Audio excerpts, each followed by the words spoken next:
Neighbor extends driveway onto our property. Admits fault and does nothing.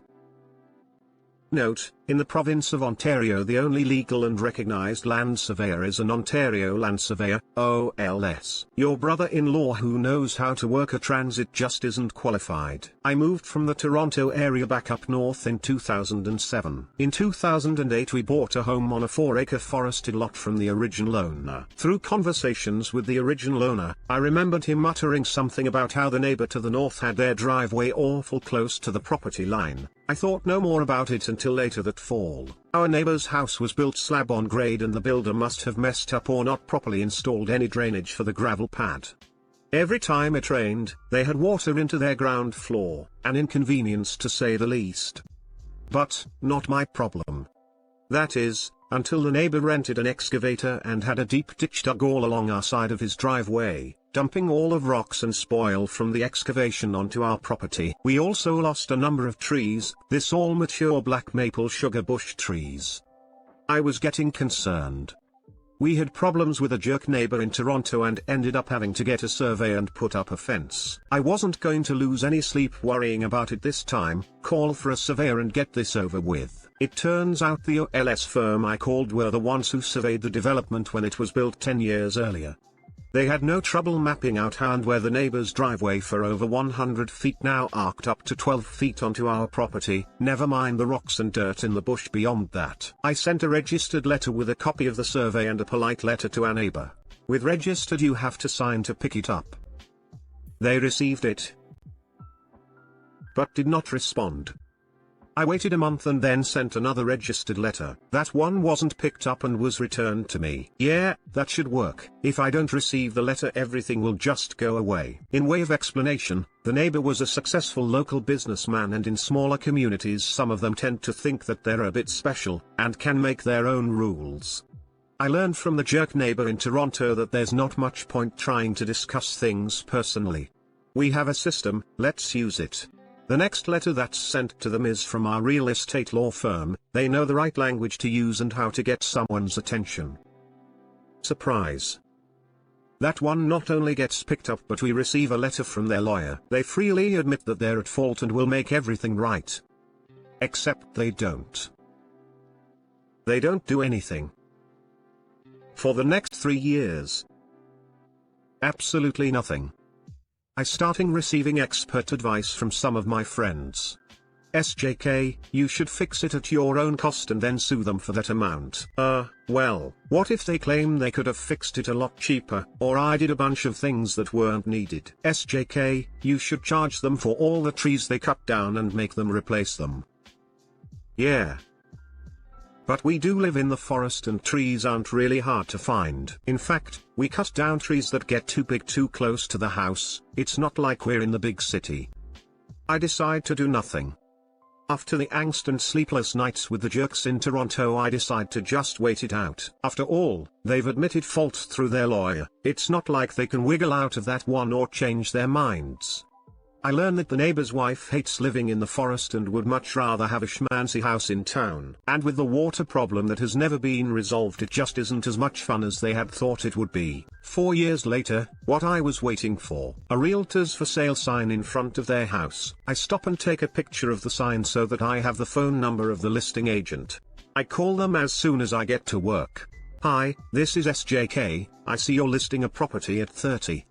You may not be aware of this, but your client is trespassing on my property. Of course, the neighbor can't pretend this isn't true and now we have to clean up the mess to our satisfaction before the property can be sold. Oh my. The 5-yard dump trucks ran for close to 3 weeks. They hauled load after load after load of topsoil. It had to be dumped, spread out and compacted. The gravel driveway had to be dug up and pulled back to the property line, and all that filled in as well. At the end it was all seeded with the understanding that it will eventually go back to being forest. SJK, is it okay now? Not quite yet. It looks like there's still a lot of work to do. All the weeping tile, rocks and piles of dirt were removed as well. Not a job easily done and very time consuming. Don't get mad. Wait, then get even. Now to the comments.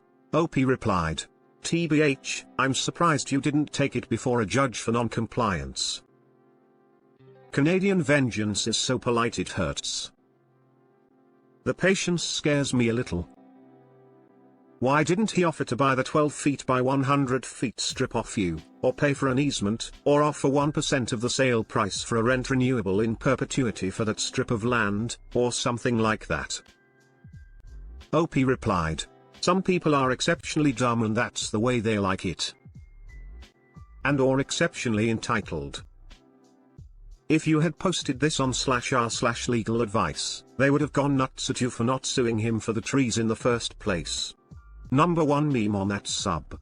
A mature tree is worth $10,000 to $70,000 each. With that in mind, this is a fairly tame revenge. Waiting until time forces the neighbor to do the bare minimum of what he should have done years ago. That drives me nuts.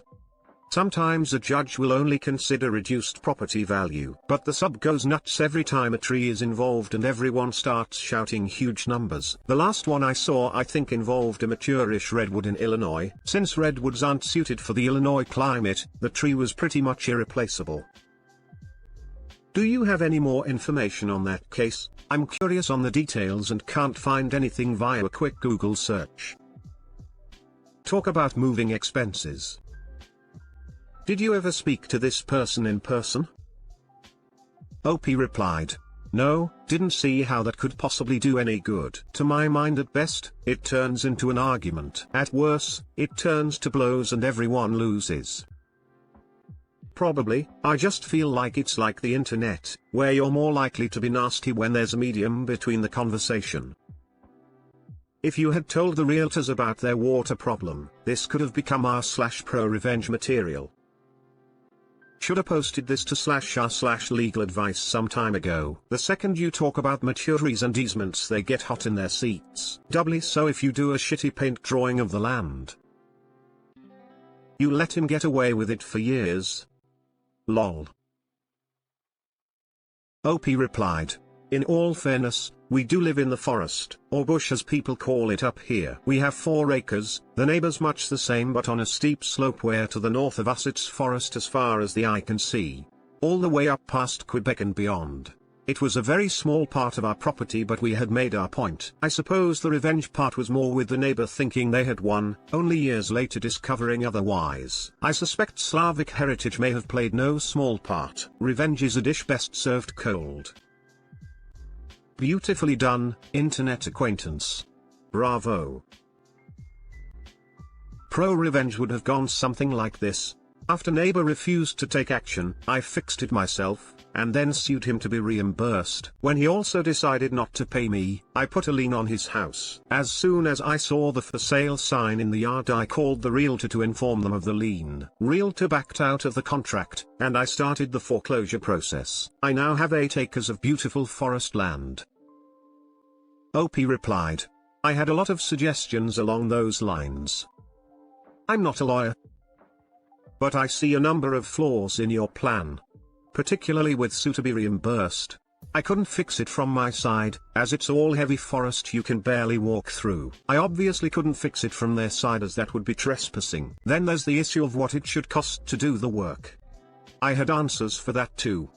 Oh, SJK, you just get quotes from 3 landscapers. From landscapers who can't step foot on the property. It just goes round and round. I just wonder why you keep making excuses to let them get away with it. I mean, it all worked out in the end. But it doesn't really matter if the neighbors could have got the work done cheaper. If you have the work done, even if you accepted an astronomically expensive bid, you would have won your case and been made whole." Nice story. I think it was the right thing to do. They weren't impeding you or impacting your enjoyment of the land, other than the trees. However, you asked them to fix it and they didn't. No need to rush it and make them mad.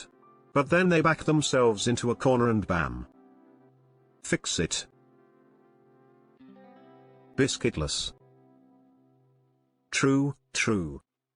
But maybe since he had the court order to fix it, it's no longer open use. Dude, you're way too nice. If that was in the USA, they would have sued the first attempted to not fixing it. But good job TBH.